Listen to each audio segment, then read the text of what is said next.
The warning on the windshield, it was a calm Saturday morning. The kind where the wind moved slow and the sun hung just a little longer in the sky before rising. Birds danced across the water's surface, and a lone canoe sat tethered to the small, wooden dock near the edge of Lake Elora. It was peaceful, almost too peaceful. And that's when the first sign arrived.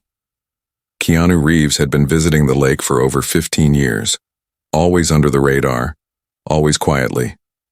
It wasn't a vacation home. It was a place of healing. The old cabin at the lake's edge had once belonged to a veteran friend, a man who'd saved his life in a moment most people would never hear about.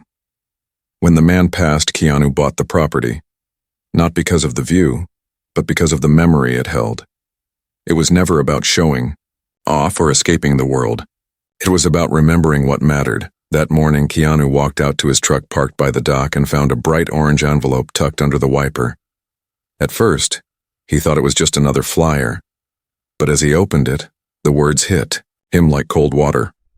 Notice of violation, HOA Regulation 12B. Unauthorized vessel on restricted waterway.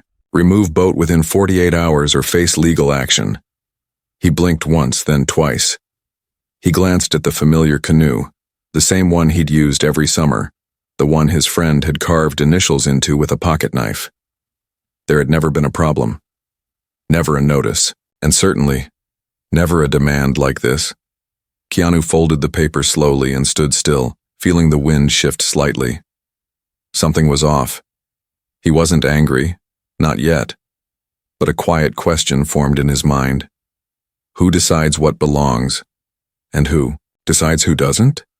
2 hours later, a black SUV pulled up to the gravel path that separated the main road from Keanu's cabin. Out stepped a sharply dressed woman in heels that didn't belong anywhere near the woods. She carried a clipboard and wore sunglasses even though the shade was thick. "You must be the tenant," she said without offering a name. Keanu didn't answer right away. He simply nodded. "I'm Paula with the Lake Elora HOA. We've received multiple complaints about a boat that doesn't meet our visual standards. It disturbs the view from the east side residences, especially during morning reflections." He raised an eyebrow. "Reflections?" "Yes. The canoe disrupts the symmetry, and frankly, it looks worn down. I understand some people find rustic charm appealing, but this community has rules." Keanu looked past her toward the still lake, where dragonflies hovered above the water. The canoe hadn't moved in weeks. The symmetry she mentioned seemed more imagined than real. But again, he didn't argue. "This property has been here a long time," he said softly. "True," Paula responded briskly. "But the HOA was established after the expansion, and we're tasked with maintaining a certain standard. Your property was grandfathered in, but the lake itself is under shared visual and recreational rights. Your boat, unfortunately, is not exempt." He felt her words press against something deep. It wasn't just about the boat. It was about something bigger, a sense that his quiet, healing space had become part of a fight he hadn't asked for. She handed him another notice, smiled politely but with no warmth, and walked away, her heels crunching over the gravel like a metronome of control. That night, Keanu sat by the fire pit. He didn't light it. He just stared into the ashes of the last fire he and his friend had shared. In the silence, he remembered how his friend had once laughed about the idea of rules. Out here, the trees don't care about your title. The water doesn't care about your car. Nature sees you, not your resume. He walked down to the dock, looked at the canoe, and ran his fingers across the carved initials. The next morning, instead of removing the canoe, he left a handwritten note on the seat. "This boat belonged to a man who gave his life for this country. He fished here every morning, rain or shine. If its presence bothers someone, they're welcome to come and talk to me directly." But the next visitor wasn't a conversation.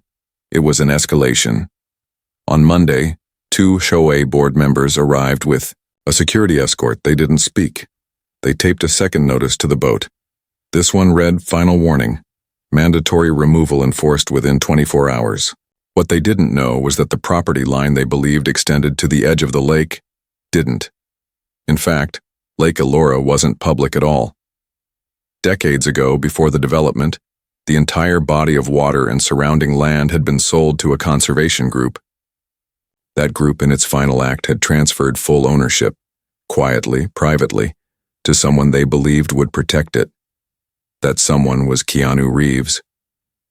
But he had never told anyone, not the neighbors, not the HOA, not even the town. He never had to, until now. The next morning, he contacted the local records office, asked for an updated copy of the deed, and drove to the town's administrative building. He didn't walk in with cameras or lawyers. He didn't demand anything. He just quietly submitted the paperwork and requested it be entered into the public registry. By Wednesday, the town clerk made a phone call that would ripple through the entire lake community. We've received confirmation. The lake and its immediate shoreline is privately owned by Mr. Reeves. Your association's jurisdiction ends at the gravel road. When the HOA board held an emergency meeting that evening, the room was tense. Paula sat at the head, face flushed. She hadn't just overstepped. She'd tried to regulate a man on his own land. But instead of showing up with threats or lawsuits, Keanu returned to his cabin like always. No drama. No press. Just peace. Until Friday afternoon, when everything changed. Paula, perhaps to save face or perhaps out of pride, sent a final message. This time it wasn't about the canoe. It was about the fishing club, a long-standing HOA initiative that used a gated dock across the lake. She wrote, "We respectfully request your continued cooperation to allow our fishing group access to the northeast dock. It's a long-standing community tradition, and your cooperation would show goodwill." Keanu stared at the message for a long time. And then, for the first time in 15 years, he walked to that side of the lake. What he found wasn't a community gathering. It was a private lounge decked with high-end grills, coolers full of drinks, and a locked gate with a members-only sign. There were no kids fishing, no neighbors bonding, just exclusivity. He stood in silence, heart heavy, not with anger, but with clarity. The lake wasn't just being controlled. It was being used to divide. And that's when he made his decision. By Sunday, new signs went up around Lake Elora, private property. Access by written invitation only, and in small print below, future community initiatives welcome, only inclusive, respectful, and open to all. He didn't evict the club with guards. He didn't file a complaint. He simply removed the gate, removed the cooler, removed the lie. But as night fell and the whispers around the neighborhood turned to shock and speculation, one thing became clear. The man they tried to control owned more than the lake. He owned the truth. And that was something they never saw coming. And just when peace began to settle again, the retaliation came quietly. Not through confrontation, but something far worse.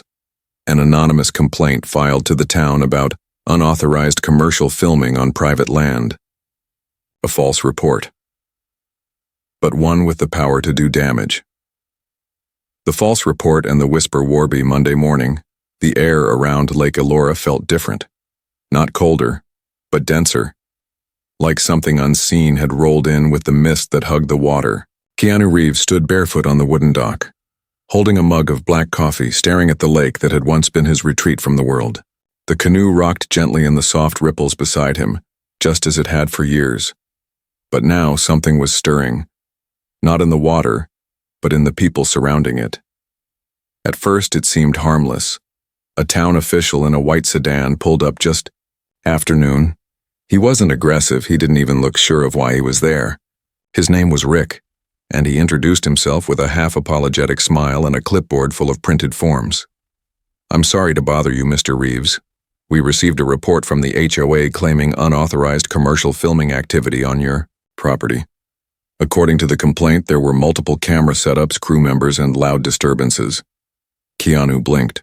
There hadn't been a single visitor to his place in weeks, aside from the occasional delivery truck and that one kid who brought him fishing bait in exchange for guitar lessons. "There's no filming here," Keanu said plainly. Rick hesitated. "I figured as much, but once the report is submitted, we have to follow up. Policy." Keanu offered to let him walk around, They toured the cabin, the dock, the woods. No lights, no trailers, no boom mics, just silence, save for the sounds of nature. When Rick reached the back deck, he paused, then turned to Keanu with a confused expression. "I don't get it," he muttered. "This place is quieter than the library downtown. I'll file it as unsubstantiated and close the case." Keanu nodded, but deep down, he knew this wasn't the end. He didn't need evidence to recognize a pattern. He'd been in enough rooms, seen enough battles, both public and private, to know when people couldn't let go of control. They didn't like losing power, and they really didn't like losing it to someone who didn't play by their rules. By Tuesday, a new letter arrived. This one was different. It didn't come from the HOA. It came from a law firm. The envelope was thick, the paper inside heavy and formal. They claimed to represent a group of lakefront property owners who were seeking to review the legal boundaries and use rights of Lake Elora. Keanu sat at his cabin table, the letter unfolded in front of him, untouched coffee going cold beside it. The message wasn't direct, but the intent was clear. They were pushing back. Not with confrontation this time, but with bureaucracy. They were trying to drown him in legal filings, hoping he'd get tired, maybe even sell the property and move on. But they didn't know Keanu Reeves. Not really. His mind drifted back to a memory.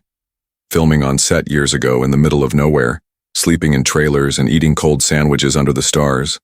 No cameras, no red carpets, just raw life. That was where he learned something important. People reveal themselves when the spotlight is off. And this spotlight, this quiet storm from the HOA, was only revealing fear, pettiness, and control. Instead of reacting immediately, Keanu reached out to a man named Arjun, a retired environmental lawyer he once helped during a difficult time. Arjun owed him nothing, but they had stayed in touch over the years. Within hours of seeing the documents, Arjun called back. "This is textbook harassment," Arjun said firmly. "But here's the good news. They've made two mistakes already. One, the original filings that created the HOA limits were filed incorrectly with the county. And two, your conservation deed grants you not just ownership of the lake, but full ecological oversight. They can't even legally stock fish here without your permission." Keanu didn't smile. He didn't like winning battles that should never have been fought in the first place. He just wanted the quiet back. But now, something had shifted in him. It wasn't about defending his space anymore. It was about standing up for the principle that people shouldn't be bullied into silence, especially not by those who wear politeness like armor while swinging swords behind their backs. That night, he wrote a letter. Not a legal one. Not a public statement. Just a handwritten letter that he posted on the community board by the local general store. It read, "To the residents of Lake Elora, this land, this lake, was never meant to be a line in the sand between neighbors. It was meant to be shared, respected, and protected. I have no intention of removing the canoe. It honors a man who meant the world to me. If that offends you, perhaps the offense is not the boat, but the values it represents: honor, simplicity, and memory. If you'd like to talk, I'll be here. If you'd like to fight, know that I will protect this place with everything I have, not for pride, for peace." He didn't sign it with his name. He didn't need to. The next morning, two things happened. First, the fishing club's private gate was found dismantled, not by vandals but by city workers following a zoning correction filed by Arjun. Second, a teenager from the west side of the lake knocked on Keanu's door with a folded drawing in hand. It was a sketch of the canoe, with a caption below, "The lake belongs to everyone." Keanu thanked him, invited him to fish. But the real surprise came 2 days later. Paula knocked on his door. Her posture wasn't as straight. Her voice wasn't as firm. There was something hesitant in her eyes, something human. "I didn't know who you were at first," she admitted quietly. "But even now that I do, it's not about that. It's about what this place means to some of us. Some people feel like they're losing control of the community." Keanu looked at her, not unkindly. "Maybe control isn't the goal," he said softly. Maybe community is.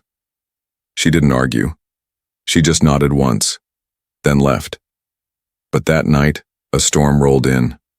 Not one of weather, one of whispers. An anonymous blog post began circulating among the HOA members. It claimed Keanu was building a secret resort, that he'd bulldoze the trees and turn the lake into a private retreat for the elite. The article included edited photos, fake blueprints, even false testimony from someone pretending to be a former employee. It spread like wildfire. Overnight, a line was drawn in the sand. Half the community began to distrust him. The other half rallied behind him. And Keanu, who only ever wanted peace, now found himself at the center of a storm he never caused. But the most shocking moment came not from the blog, not from a neighbor, but from a child. A girl no older than 10 left a note. On his porch, "My grandpa said you saved a man's life once. My dad says you saved this lake. I believe both. If you ever feel sad, just look out at the water. It's still beautiful because of you." Keanu stood alone that night, eyes on the lake. The same lake that had given him silence when he needed healing. The same lake now turning into a battlefield of opinions and fear. And as lightning cracked across the sky, he made a silent vow. He would not abandon this place, and he would not let lies win. But what he didn't know yet was that someone inside the HOA wasn't just spreading rumors.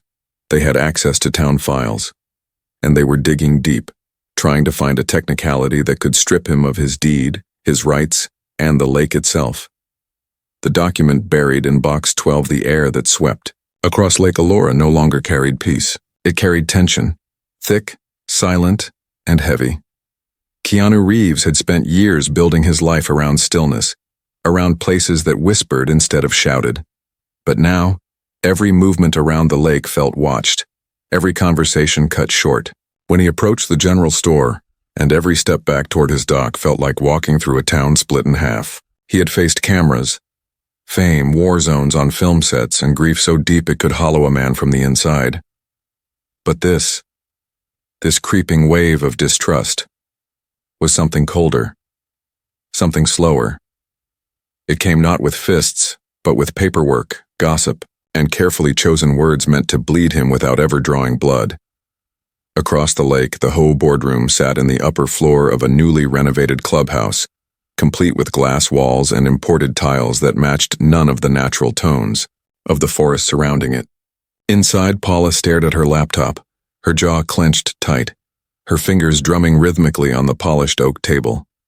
The room was silent except for the low hum of the air conditioner and the occasional ping of incoming emails. "I found something," said Gary, the board's legal liaison, who had been hired 6 months ago to tidy up community boundaries. His tone was cautious but excited, like a man holding a candle too close to dry leaves.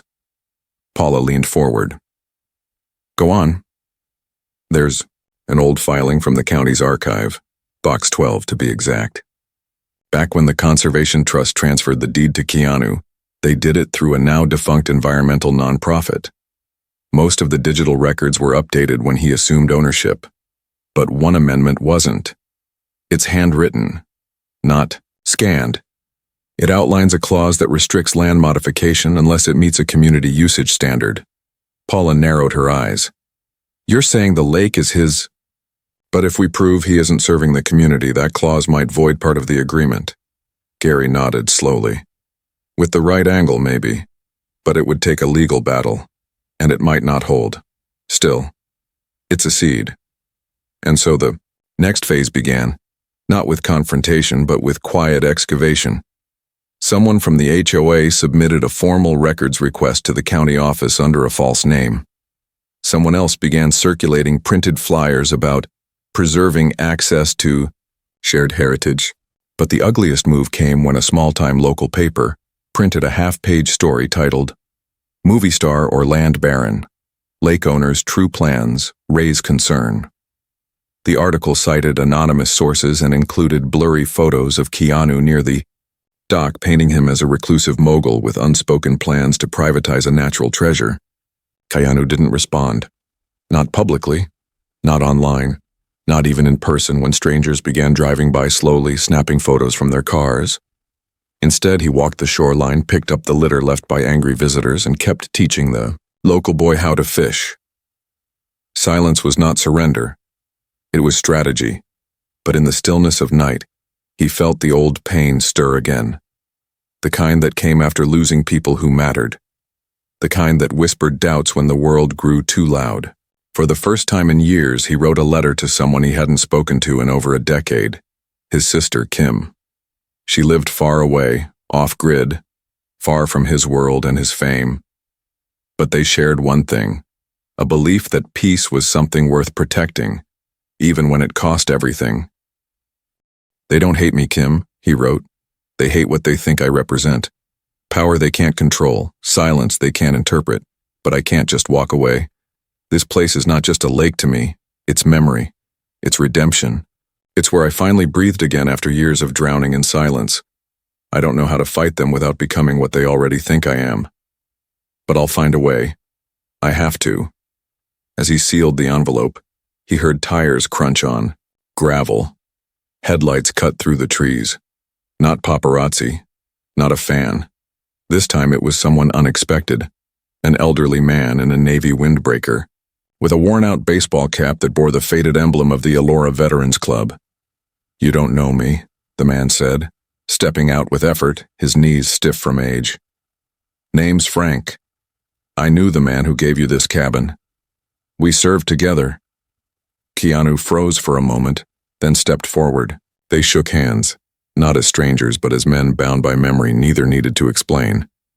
"I came to say something important," Frank said. "That old HOA. It started right after the veterans' retreat closed down. Most of the lakes knew. Residents never knew what this place was before the money came. This land was healing ground. Before the clubhouses and docks, we buried memories here. Not bodies, memories, pain, grief. We came to let it go." Keanu listened quietly as Frank continued, "You're not fighting neighbors, son. You're fighting fear. Fear of what they don't understand. This isn't about a boat, it's about who they think deserves to belong." And then Frank handed him a dusty envelope. "I found this in my attic. Figured it might matter now." Inside was a copy of the original land deed, dated, signed, and co-signed by 3 witnesses from the Veterans Trust. One of them was Frank himself. The document included an attached handwritten letter from the Trust's final director, explaining the spirit of the transfer. "This land is given not for profit, nor prestige, but as sanctuary to the one who carries the memory of our brother. It must remain a place of rest, not rule." Keanu stared at the letter for a long time, his fingers trembling slightly. This wasn't just legal protection. It was truth, written in ink and sealed with purpose. And, in that moment, something shifted in him. The sadness faded, the doubt retreated. He wasn't alone in this, and he wasn't just protecting property. He was protecting a promise. But just as hope began to stir, Frank's voice dropped low. "They're holding a vote next week," he said. "They want to petition the county to rezone the land around the lake. It won't win, unless they get signatures. And from what I hear, they're going door to door, twisting stories, feeding lies." Keanu thanked him, walked him back to the car, then stood in the moonlight staring at the envelope in his hand. And that night, he made a decision. He would not write a press release. He would not hire a publicist. He would invite them all. Every resident, every skeptic, every person who had ever whispered about him without knowing who he was. He would open the gates. He would build a fire. He would tell the story. Because when people look you in the eye, the truth has a way of burning through lies. But what Keanu didn't know, what no one knew yet, was that a young HOA assistant had already leaked private zoning documents to a real estate developer 2 towns over. And that developer had been waiting for one thing only, an excuse to seize the lake and turn it into a luxury retreat, the fire gathering and the hidden blueprint. The Saturday sun hung low over Lake Elora, painting the water in hues of burnt gold and deep amber, as if nature itself had chosen to hold its breath. KeanuReeves stood in front of the cabin, the smell of firewood in the air and the quiet crackle of flames licking the base of the large fire pit he had built with his own hands just hours earlier. In front of him, rows of mismatched chairs had been set, wooden ones, plastic ones, even a few borrowed from the general store cafe. He didn't send invitations. He simply left notes in every mailbox across the lake. Not printed flyers, handwritten. Notes signed simply, "Come, just listen, then decide." By 6 p.m., they began to arrive. Some came cautiously, as if unsure whether they were walking into a speech or a trap. Others came with arms crossed, ready to defend their assumptions. And then there were those who came quietly without judgment, curious despite everything they'd heard. Old couples, new families, teens on bikes, and even Paula, standing at the back near the trees, arms folded, expression unreadable. Keanu didn't stand on a platform. He didn't use a microphone. He simply stepped forward, hands tucked loosely, into the pockets of his faded jeans and began to speak. Not with volume, but with weight. "I know most of you don't really know me," he said, his voice calm, even.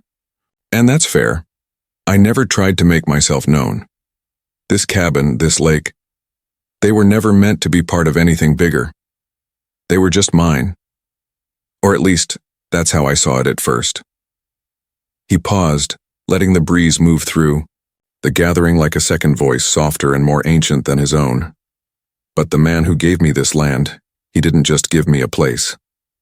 He gave me responsibility. He asked me to protect it. And I've tried to do that, by not disturbing it, by not building or selling or paving or exploiting. I didn't build a dock because I didn't want to change the shoreline. I didn't throw parties because silence is how this lake heals people. I didn't fence it in because I believed peace shouldn't have walls."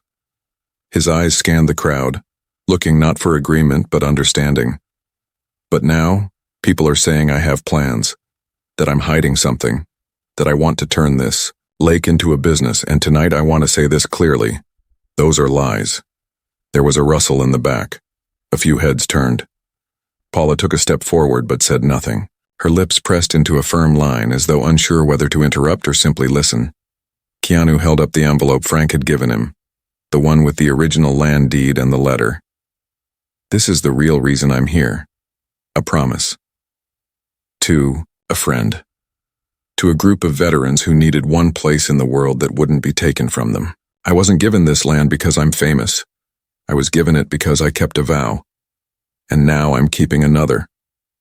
He stepped to the fire and gently fed the copy of the article that had smeared him into the flames. The paper curled and blackened, its words melting into ash. He let it burn in silence before continuing. "Tonight, I'm not asking you to like me. I'm asking you to stop believing shadows and start asking questions. I'll answer all of them. About the land, about the canoe, about what I plan to do. And you can leave tonight knowing the truth." A long pause followed. Not awkward. Heavy, honest. And then a hand raised. It belonged to Janet, a woman in her 60s whose family had lived in the community for 3 generations. "Did you know about the rezoning request?" she asked. "The one they're voting on next week?" Keanu shook his head. "No. They want to reclassify the lake perimeter as open development land," she said, eyes narrowing. "And someone already sent preliminary blueprints to a real estate firm." A murmur spread through the crowd. Eyes turned toward Paula. And for the first time since she arrived, she looked shaken. Not cornered. Wounded. "I didn't approve that," she said quickly. "Someone acted without permission. But the damage was done. Because from the shadows of the trees stepped a man few recognized except Keanu. It was Daniel Murphy, a slick-haired developer who had once offered Keanu 7 figures for the property under the false claim of building a veterans memorial resort. "I never went away," Murphy said, his voice coated in smugness. "I've just been waiting for the right moment. And now it's here.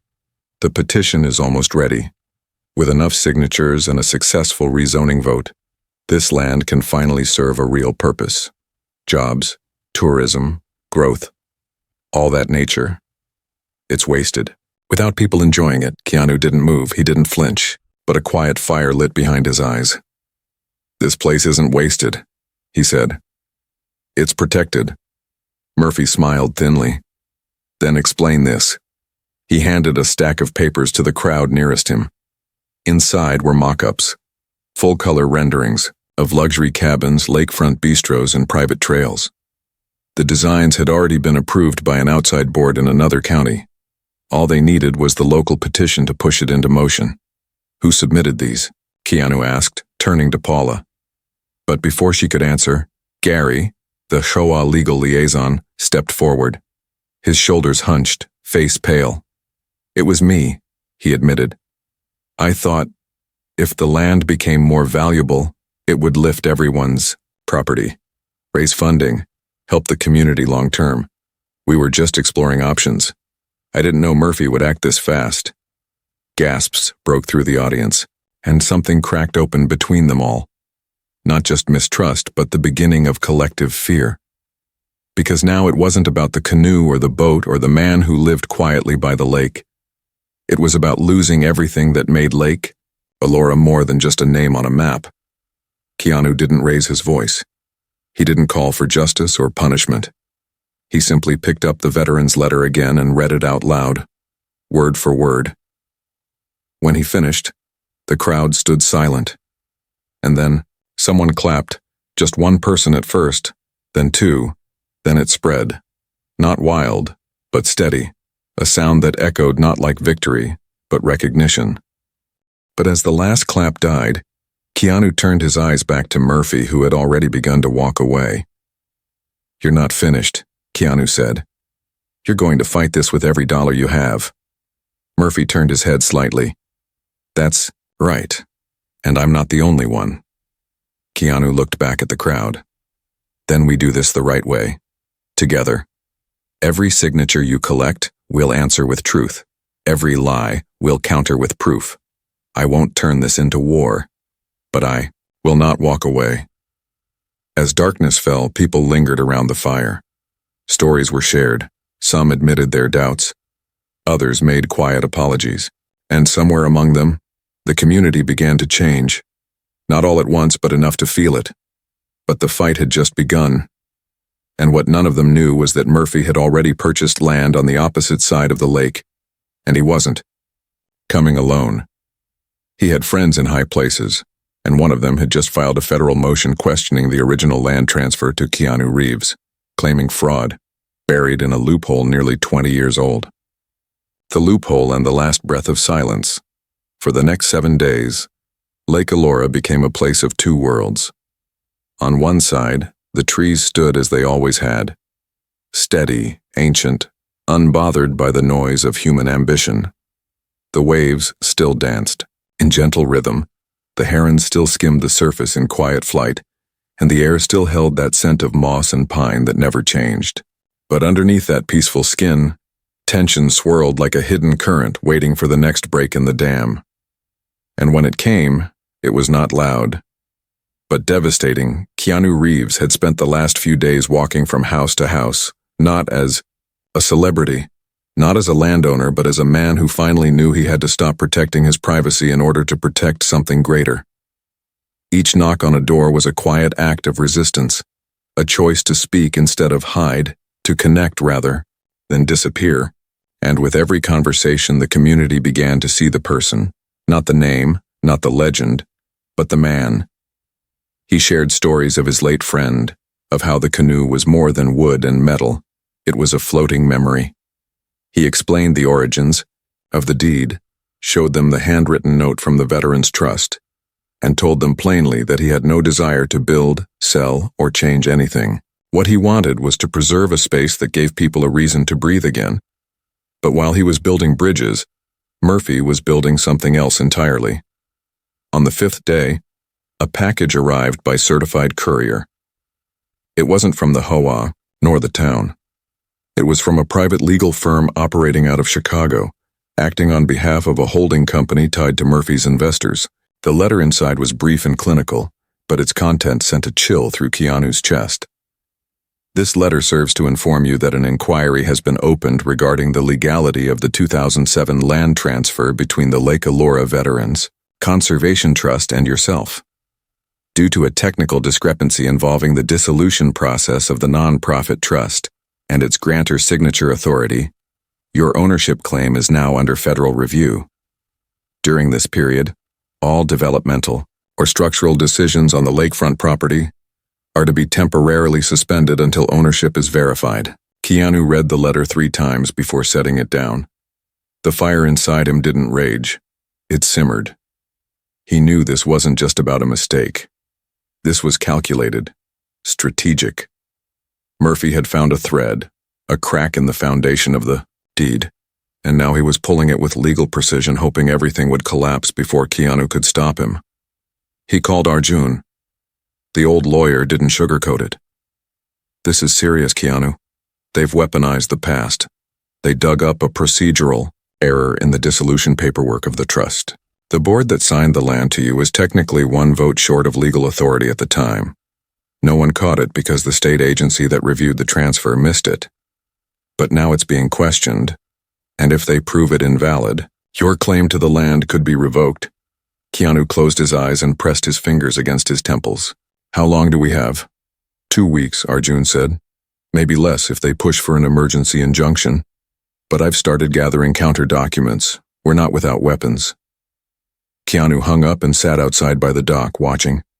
The ripples on the water. The sun was beginning to set, and for a moment everything looked the same, but it wasn't. A storm was coming, not of weather but of paper and power, and this time it wasn't just his reputation or peace at risk. It was the very soul of the lake. 3 days later, the developer's survey crew arrived.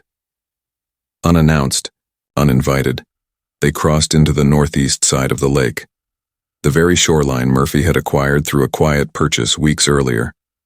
They drove stakes into the ground, flew drones overhead, and began measuring trees, water depth, and terrain. When Keanu confronted them, one of the crew shrugged and handed him a permit.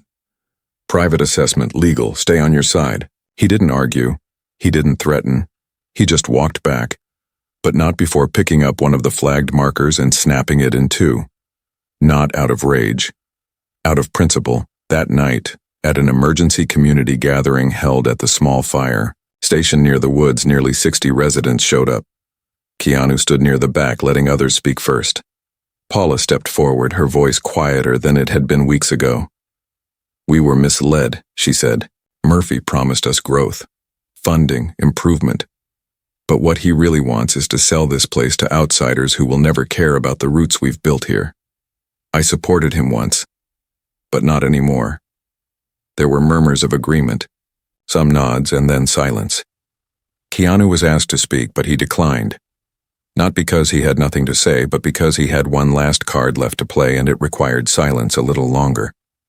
The next morning, Keanu drove 2 hours to meet someone he hadn't seen in years, a woman named Sasha, who had once served as secretary to the director of the Veterans Trust. She now lived in a retirement village tucked into the hills, her memory sharp despite the years. She remembered everything. And more importantly, she had kept a journal. Inside it were notes from meetings, names of board members, handwritten votes, and an entry dated 2 days before the official transfer. The missing vote that invalidated the deed. It wasn't missing at all. It had simply never been entered into the digital record because the county's office scanner was broken that week. The vote had happened. The quorum was met. But the mistake wasn't in the decision. It was in the file upload. She handed Keanu the journal and said simply, I remember him. Your friend. He used to visit here after his deployments. Told me once that if he died, you'd be the only person he trusted with the lake. Keanu drove home in silence, the journal sitting on the passenger seat like a key to a locked door. But as he neared the lake, he saw smoke, thin but rising. He drove faster. The fire wasn't from the cabin. It was from the dock, the canoe, burning. By the time he reached the shoreline, the old boat had already collapsed in on itself. Its frame blackened, the initials carved long ago, eaten by flame. A few neighbors stood frozen, some in shock, others trying to douse what was left with buckets. But it was too late. The fire had been set deliberately. No lightning. No accident. Only intent. Keanu stood still, not speaking, as the final piece of his friend turned to ash. Someone behind him whispered, who would do this? But Keanu already knew. It wasn't just a warning. It was a declaration. Murphy and whoever was backing him weren't just trying to win. They were trying to erase. To erase history. To erase resistance. To erase a man's promise. But what they didn't realize, what they never understood, was that Keanu Reeves wasn't fueled by ego or revenge. He was fueled by memory, and now that fire was no longer quiet. The lake, the ledger, and the echo that remained. The air the next morning was heavy. Not just from the smoke that still clung to the trees, but from something deeper, something that settled into the hearts of everyone who had come to see the remains of the canoe. Nothing was left but blackened splinters and soaked ash. Not a single piece of the carved initials had survived. Not a single ember still glowed, yet something unseen still lingered there. An ache, a silence, a wound that didn't bleed but never stopped stinging. Keanu Reeves stood on the dock barefoot, the boards damp beneath him, the scorched remains beside his feet. The sunrise came, slow, casting orange light across the lake like a mirror too bright to look into. He hadn't spoken a word since he arrived, not to the sheriff, not to the neighbors who came with apologies and soft glances, and not even to himself. But inside, a decision had been made. There would be no retaliation, no threats, no press conference. He would respond not with anger, but with something far more powerful, truth. By noon, the cabin had turned into something it had never been before, a place of movement. Arjun arrived first, carrying a briefcase filled with legal filings and historical land records. Behind him came Sasha, supported by a younger woman from her retirement home, clutching the journal that held the missing vote. Keanu greeted her, with quiet respect, his voice soft as he said, "You remember more than anyone ever did." Then came the townspeople. Not all of them, but enough. Enough to form a circle outside the cabin as Arjun spoke, laying out the facts. The Veterans Trust had indeed voted to transfer ownership, legally, fully, and permanently, to Keanu Reeves. The signature in question had been logged in writing, and the journal would be submitted to the state as supplemental proof. A witness. A record. A truth buried not out of deception but from technological oversight. But even as they prepared their response, the noise outside the lake grew louder. Murphy had gone on the offensive. A full-page ad ran in the nearest city newspaper, titled, "The Tragedy of Hoarded Land, When Celebrities Play God with Nature."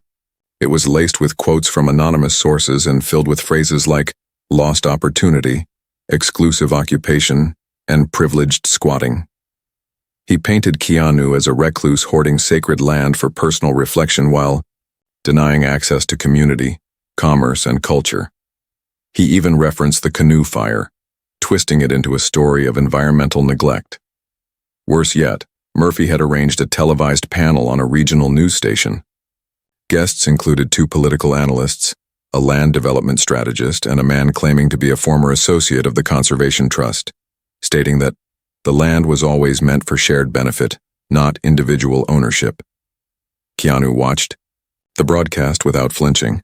His eyes didn't narrow, his expression didn't change, because he understood now. Murphy wasn't here for truth. He was here for conquest. He wasn't trying to prove that Keanu had failed. He was trying to convince the world that profit was nobler than memory, that control was stronger than peace. And in doing so, he revealed the one weakness Keanu could finally use: arrogance. Murphy had overreached, and Keanu would not meet him in the courts or the media. He would meet him where the story began, the land. On the final Saturday before the county board was set to vote on the rezoning appeal, Keanu invited every resident, every neighbor, ally, critic, and doubter to the open meadow near the cabin, once used by the veterans as a place for morning stretches, meditation, and group meetings. This time there were no chairs, no flyers, just a long, unfinished wooden table stained with oil and age, placed right under the open sky. On that table sat 3 things: a framed photo of his late friend smiling with a fishing rod, the burnt handle of the canoe pulled from the ashes, and Sasha's handwritten journal lying open to the page that recorded the missing vote. When the crowd had gathered, Keanu stepped forward. No script, no microphone, just wind and voices and waiting. "This is not a fight I wanted," he began. "But maybe it was one I needed.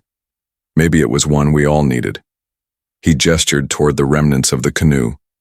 They thought, by burning, that they were erasing something. But what they didn't realize is that fire only reveals what refuses to burn, and what refused to burn was memory, truth, and the promise made to the men who gave this land purpose. He held up the journal. "This is not just evidence. This is history. It's proof that a decision was made, not to isolate, but to preserve, not to own, but to protect. And I intend to honor that decision. I have no resort plans, no investors, no projects. I only have one mission: to ensure this lake remains a sanctuary." Someone stepped forward from the crowd. It was Paula. She had tears in her eyes, not of sorrow, but of recognition. She took the journal from his hands and turned to face the community. "I was wrong," she said. "I let fear twist my vision, but now I see clearly. And if anyone still supports Murphy's plan, you need to ask yourself, what will we gain when we lose the soul of what brought us here in the first place?" In the silence that followed, one by one, people began to approach the table and place their own tokens beside the photo. A rock from the lake path, a fishing hook, a sketch of the old veteran's retreat, even a folded letter written by a child. That read simply, "Thank you for not giving up." And then came the final blow, not by confrontation but by law. The state office contacted Arjun with confirmation. The journal, paired with archived witness statements, met the standard of evidence required to override Murphy's federal claim. The transfer of the land to KeanuReeves was valid, permanent, and irreversible. Murphy, upon hearing the ruling, left the county within the hour. His associates pulled out. The real estate plans dissolved. But the scars remained. And Keanu, days later, stood once again by the dock, holding the broken handle of the canoe in his hand. He placed it into a wooden box carved by a neighbor who had once questioned him, now a friend. And he buried it beneath the tree his friend had planted long ago. He didn't say a speech. He didn't hold a service. He just pressed his hand to the dirt and whispered one sentence: "I kept my promise." And then, as the wind rippled through the branches above, something strange happened. The lake, so still for weeks, suddenly moved in perfect circles outward, like something unseen had stepped into its center.